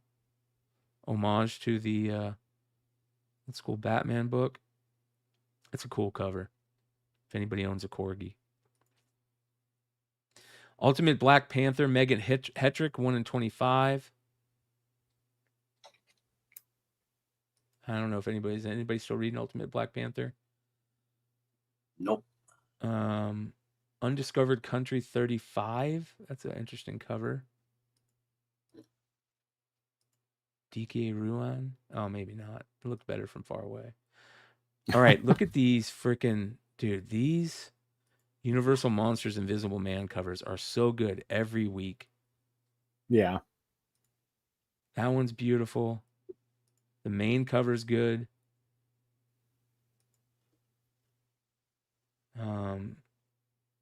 Here's the 1 in 75 Teleski. Beautiful. I love the 1 in 50 though, the best. It's absolutely amazing. And that would just be a fun cover fun character to do covers for. Oh, hell yeah. Hell yeah. There's an Adi Granov Doom cover that's actually not that... It's okay. I think the background kind of hurts it a little bit. Yeah, takes away from like how good... Takes away from how good Doom looks. Yeah. Doom looks really good. So that's a 1 in 100. There is a trade dress version of it, though. And then... Dodgers just... Smith just hit a home run, so they're up 5-4 now. Oh, wow. That's it. And there is a Wonder Woman second printing foil variant of the Siempre that will be a big book. That'd be good foil. Yeah. Yeah. That'd be a real good foil. Yeah. So there you guys go. FOC and the Dodgers winning the World Series in the top of the 11th, it sounds like. I like Will Smith. Hopefully, who's up for the coming up for the Blue Jays? Freeman's at bat right now. That hurts. That sucks. Who's pitching? Bieber. Wow. Starting pitchers pitching. They're into their reserves. That Siempre could be cover of the year. It's pretty good. Vlad is leading off. All right, here we go. Vlad can tie it, and then Bichette. No, Bichette's gone, so he's not there anymore. That's a bummer. Oh well. It is what it is. We'll keep an eye on it. Let me go over here and hit play. Go live. All right. Freeman's a stud. Mm-hmm. Who wins the MVP if this is the end of the game? Is it Rojas or is it Will Smith? It's got to be Rojas. Oh, man. Probably Rojas. For tying it and throwing out that runner at home in the bottom of the ninth. Or maybe that might be a coin flip. Yeah. Ooh, strike 3. No. Strike 2. Man. That's a bummer. I feel bad for everybody in Toronto now. All right. You guys get any pickups? Any pickups? There's some pickups. Oh, yeah. Oh, yeah. I got a really cool pickup. Mark. So I've got a charity auction for veterans charity. It was going to be next weekend, but I think I'm going to push it back a week. Because I thought about it, and I think doing an auction on payday is probably a better, if I'm going to do a charity thing, I should do it when people have money. So we're going to do it. I'm going to push it back another week. But Mark and his amazing family sent a box of goodies for the auction, and I haven't broken into it yet. Let's see it. Oh, these are going to be really good. I have a feeling. Shout out to our boy Mark Spears, one of the good guys, one of us. So if it's not good, this is going to be really embarrassing for him. But no, I have a feeling it'll be pretty. It's so far. It's like I got to get all these packing peanuts out of the way. Hold on. He always throws in really good stuff for things like this. He did a great job with the comics curing cancer stuff with MJ too, which is cool. Yeah. And I'll keep you posted. I'll keep everyone posted on the change, but I'm really thinking the 15th. So next Saturday, or not next Saturday, Saturday after next. Oh yeah. All right. So there is not one. Ooh, those are not two. Hold on. Hold those up. Hold those up. Those are signed. Yeah, they're signed Mark Spears Monster Pack cards. Wow, dude. Or packs. Wow. Not 4. Wow. But 5. Wow, bro. 5 signed packs. That's a big deal. You got to sell those signed. Deal. You can't open those. You got to sell those like that. Yeah, of course. Yeah. All right. This is a big deal too. Mark Spears Monsters 5 metal signed. Wow. See the Vampirella. Mark Spears Monsters 6, the Vampirella. Oh, beautiful. Metal. Gorgeous. Signed. Ooh. A Helvis. That's sick, bro. Oh, both of them, dude. Yeah.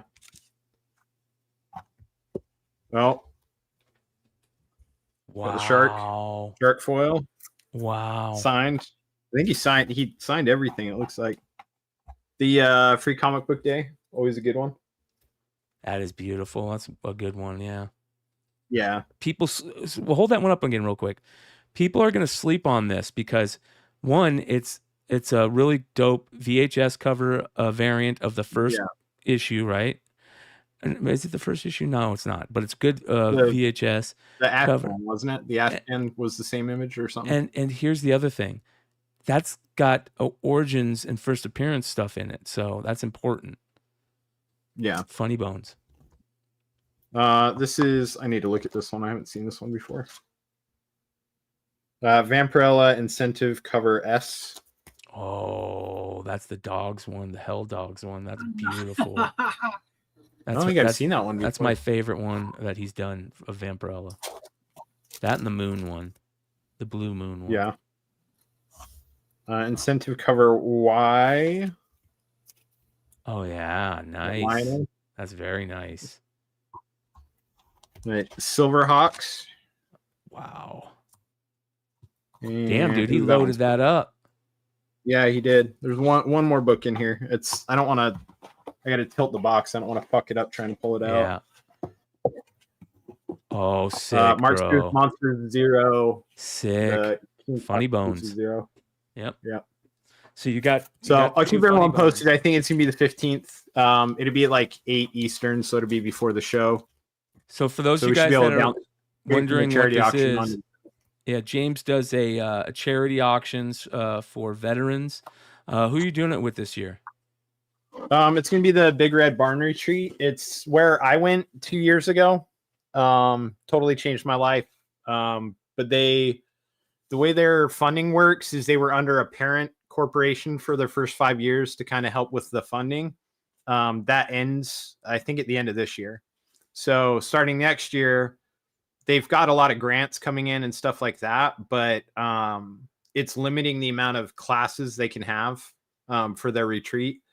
So I'm hoping to raise enough money that we can fund one of the classes for next year, which would mean like 7 more veterans or first responders would get to go that maybe wouldn't have had the opportunity to. So gotcha. It's the goal. And I've got a mountain of other books. I've had customers have sent me graded stuff. Garrett Gunn sent me a bunch of stuff. I got a bunch of 101s and CGC 10 signature series stuff from Garrett. I've got a mountain of books we're going to sell for the charity auction. I think Sean was planning on sending me some stuff still. Hell yeah. So yeah, that's cool. It'd be pretty cool. All right. You got any other pickups? I do. I got art. Oh, let's see it. Should I show that one or should I wait to show that? No, you should wait to show that one. Okay. I'll show this one though. Okay. Wow, bro.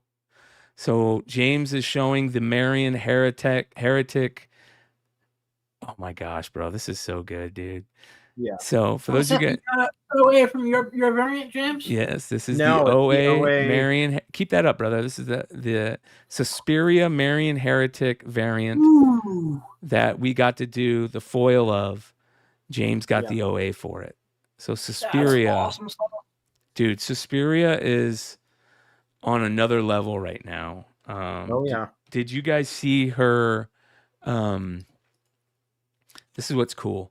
So she uses the image of our Baroness cover as her Instagram. I saw that post. But did you see this? Her at Halloween. She dressed up as the clown from It. Clown from It. Yeah. So good. Awesome. Yeah, I had to when I saw. So obviously, I've got a good relationship with her art rep. Yep. And when I saw the ratio for that, I immediately was hitting him up. I was like, "Bro, is that? Please tell me that's still available." Yeah. And then you guys ended up getting the foil for it, which was even better. So. Yeah, she did. She's just killing it and doing such a good job. There might be a reason to watch Wednesday night review, you guys. I'm just saying. That's all I'm saying. Yeah. So yeah, you got any more pickups, brother?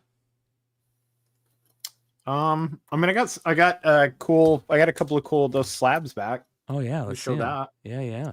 The Forgive Me Father. Oh yeah. 2 and a 9/8 series. Yeah. One of only 3 on census now.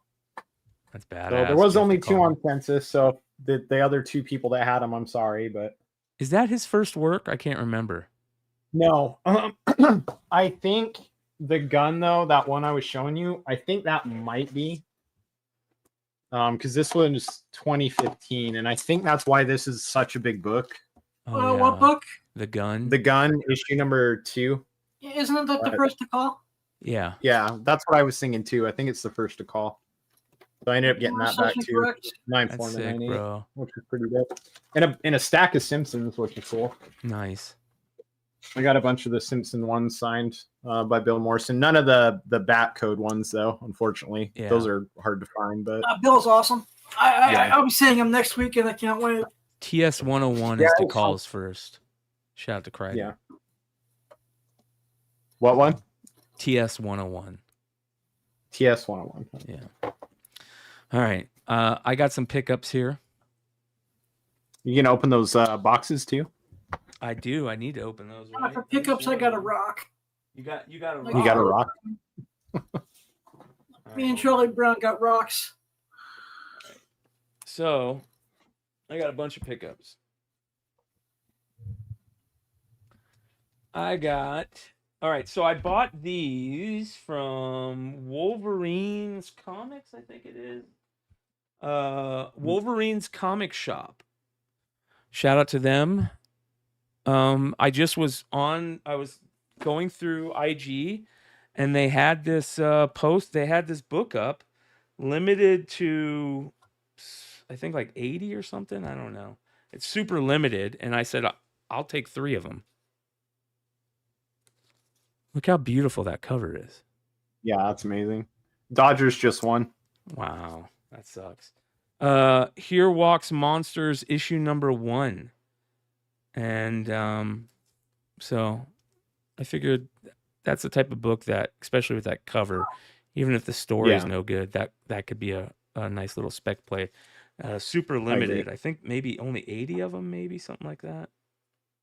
I think low print run, weird indie horror stuff. There's so many collectors out there that a good cover will carry it. Yeah. Limited to 85. I got my House of Stein, Betty and Veronica number 75, the House of Stein variant. And I think there's only 20 of them left on House of Stein Shopify. So if you guys want one of these, there's only 20 left. They're limited to 85 copies, you guys. Absolutely gorgeous. I got House of Stein tomorrow, sometime between now and tomorrow. So that's really cool. Oh, yeah. Shout out to my boy, Greg. 1, for working with some amazing artists that we love over here, and 2, for sending them to me. Berserker Flops Comics foil variant. So good. Ooh. Something is Killing the Children. Flops Comics. Something is Killing the Children. Flops Comics. And Something is Killing the Children. Flops Comics. All the glow-in-the-dark variants. So I got those. I'm really stoked about that. Yeah, I'm jealous about that. Yeah, man. Did you grab that Hello Darkness glow in the dark? I did. Dude, those were so good. I got. Let's find them. Where are they? Where did I put them? Oh, here they are. All right, I got.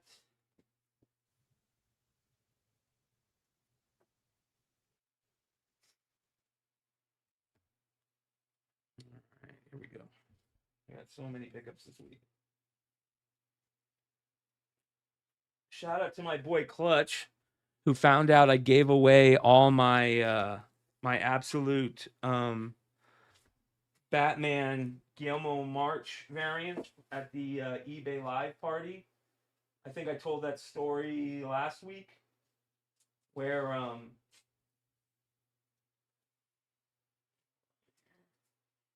basically I was given a stack of these badass Guillermo March variants at the eBay Live party. This one right here. And it's super limited. Absolute Batman number 13, Guillermo March, Catwoman variant. And I got I was handed a stack of them at eBay Live. And I said, oh, thanks, I'll take one. She goes, no, these are for you. And I'm like, oh, okay, thanks, for being, I'm a new, I got onboarded over there. Well, I sent them down on a table next to me, and I had so many people walk up to me and go, hey, what are those? And I would just hand them one. Here you go, man, take one. Here you go, man, take one. I probably had a stack of about, I don't know, at least 10 of them. And so I gave them all away in New York City. And on House of Stein 2 weeks ago, one of them, it's on the House of Stein list, and they're selling for $110 a piece. And I gave all mine away. So shout out to Big Clutch for sending me one of these. I was pissed. I was like, damn it, I gave them all away. I'm more pissed that nobody told me about the eBay party. Well, what night did the eBay party take place? It was in New York. I didn't even get a damn email about it. I think it was Thursday night. I didn't even know about it. Yeah. I just ended up there. That's where we would be met up with Mighty Mel. So got my Hello Halloween Flops Comics variants.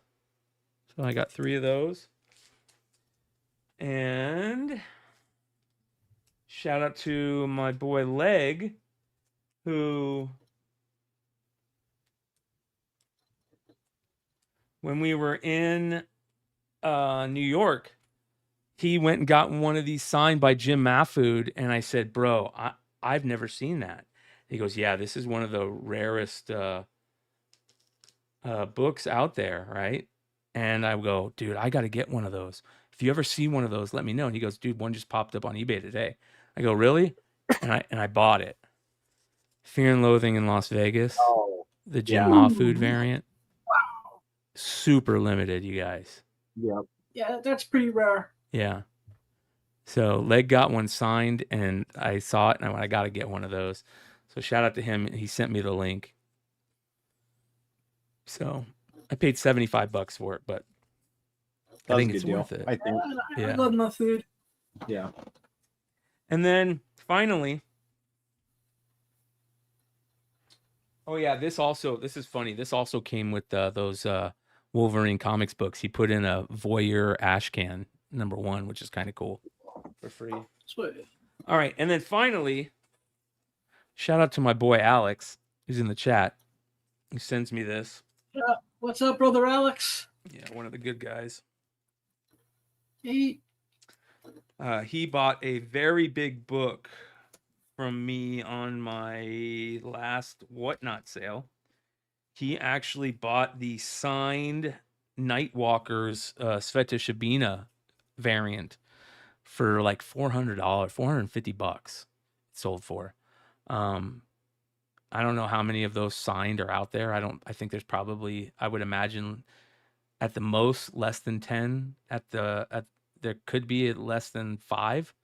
And he got one, which is really cool. So I'm actually he's been wanting one of the Grommets variants, and I finally am going to send him one of the Grommets variants, signed Grommets variants as well. But he sent me this. He says, let me see here. Is this worth it? Can I read this? Okay. So he says, hey, Bryan, what's up, brother? Here's a book for y'all. I did promo graphics for this movie. Check out the back cover. This is signed by David Arquette. Hope all is well. See you in the chats, Alex. And he gave me all these badass stickers. He has a good eBay store. Yeah, he's amazing with graphics. Yeah, really, really good. And check this out. David Arquette's Day Tripper, signed by David Arquette. It's a Nat Jones cover. That's really cool. How fucking cool is this, dude? David Arquette holding a head. Dude, this is fucking badass. Hold on here. This is one of the coolest things I think I've ever gotten. I follow the shit out of David Arquette because David Arquette took over for Bozo the Clown, and I love that, dude. So he's always doing the Bozo stuff. So check this out. All right. Check out that back cover, dude. Oh, wow. Nat Jones is one of my favorite comic book artists, too. Dude, this is awesome. I wonder how rare this is. I've never seen this book. MySpace.com. Look, that's awesome. That's Alex on the back of that. There we go. We have to talk about this on our third edition of Champagne and Mozzarella Sticks. So this is going to go in a clear backing board for sure. And then he sent me some. I like the MySpace link on the back. I know, right? How crazy is There's that? a MySpace link on the... Yeah. And here's some really good graphics. I'm actually sending Alex and both Alex and Shane links to. I've put together a Google Plus file folder with a bunch of art in for shirts and ideas and stuff. And Shane and Alex said they're down to help me design some shirt stuff. So I'm going to give them a bunch of art and try to get them to help me put together the finals on the shirt stuff. So, Alex, this is amazing, brother. This is so cool. This is really one of the coolest books that I have. I love that it's a dope Nat Jones cover and it's signed by David Arquette, which makes it even cooler. But the back cover you did on here is sick, bro. Yeah. So that's really cool. Yeah, it's pretty sad, man. That's going to leave a mark. Says, congratulations to the Los Angeles Dodgers. The Canadians always find a way to fuck it up. Yeah. Edmonton 2 years in a row in the Cup and they lose. Toronto in the World Series and they lose.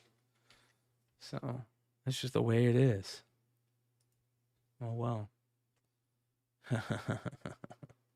Yeah, clear backing boards always on the list. Clear backing boards are the best. Yeah.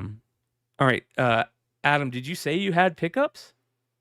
I do not, unfortunately. Oh, okay. No worries. Next week, I'll definitely have some. All right, now, the one I came back from Rhode Island Comic Con, I'm definitely going to have with you. Yeah. All right. Let's open one of these before we call it a night. After I bitch about cards incessantly on the industry show and how they've ruined the card market by making things too expensive and I'll never buy cards again, I went and bought cards. So let's see here. We'll end the show on this. Nice and easy show. I don't know any of these players. These actually look pretty good.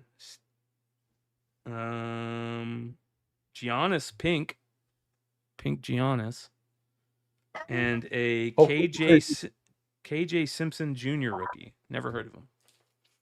I wouldn't even know the number one pick in these packs. Yeah. I think the only good things, Larry Bird, Allen Iverson, Yuki Kawamura, rookie.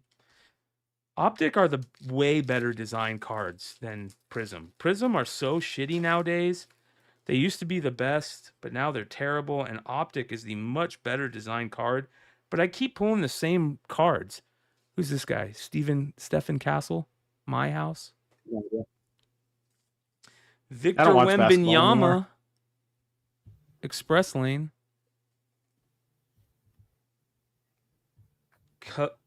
Khalil Ware, Pink, and a Dennis Rodman. These are really nice. Cooper Flag. This isn't Cooper Flag's year, I don't think. This is 2024 Optic. I'm getting the same base cards over and over. Ben Simmons, another one of those Stephen Castles. LeBron James.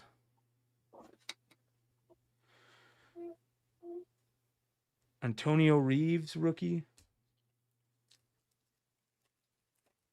Yeah, these optics feel really nice, man. They're really really nice cards this year. I'm getting the same base cards. Optic Soccer earlier this year, and I was really impressed with those. I think it was Optic. Cole Anthony. Johnny Furphy, silver.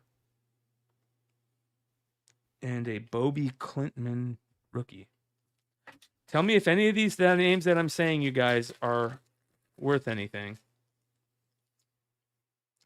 The same base cards again. Zion. I heard Zion has actually lost a bunch of weight. Yeah. LeBron pink. To Jadon Salu. I'm like Yee over here saying these names. Shaden Sharp. Alexander Sarr. All right, final pack. Darius Garland. John Morant. Another LeBron James. Anthony Hardaway. Larry Bird. All right. One more. I got a football box. And kind of funny who's on the front of it. Who is it? Micah Parsons in a Dallas uniform.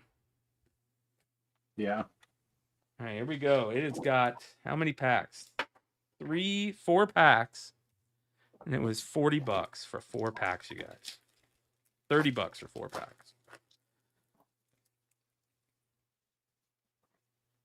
And Jalen Wright, rookie for the Dolphins. 2024 football. Who's good in that? Is that the dude from Washington? Zenith. Ooh, what's that? Is that something special? State of the art. Almost look like a downtown California. It does look like a downtown. I'll look it up. Anthony Gould and Jordan Love.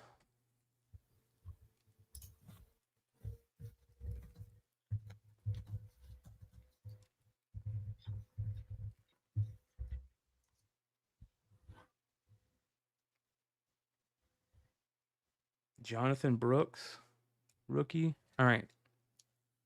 Final pack to pull the state of the art's nothing crazy. Nothing. Okay. No. All right, here we go. Can we get a downtown? Michael Penix Jr. And that's it. What a waste of money that was. Don't waste your time with cards, ladies and gentlemen. Let me do it for you. We love you guys. We'll see you next week. Tomorrow might be a sale. 6 p.m. Eastern, 6 p.m. Pacific, 9 p.m. Eastern. We'll have a lot of good stuff just like normal. We'll see you there. Adios.